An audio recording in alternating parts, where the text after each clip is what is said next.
Meeting nazionale di Honda, siamo qua su questo gommone.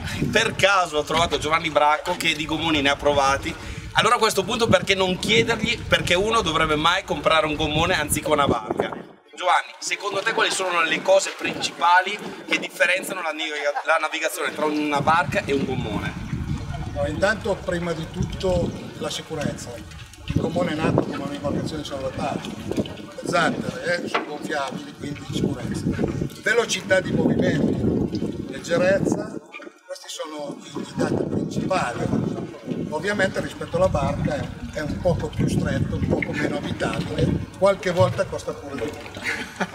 Solo qualche volta, solo qualche volta. Di navigazione ne hai fatta tanta, gli ultimi i tuoi prossimi obiettivi da fare con i ride e con i gommoni? Il prossimo dovrebbe essere fra pochi giorni la partenza, Genova, Cipro, Venezia, quindi un ride di circa 3500 miglia, testando gommone e motore, nuovi accessori quali il nuovo GPS della Raymarine, l'Action 9 e un mini bracket che sposterà il motore all'indietro di circa 6 cm per vedere se consuma meno.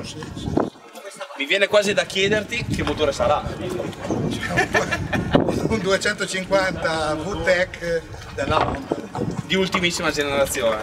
Quasi ultimissima generazione. Molto bene, ti ringrazio e a te di tutto e buon divertimento. Grazie. Ciao.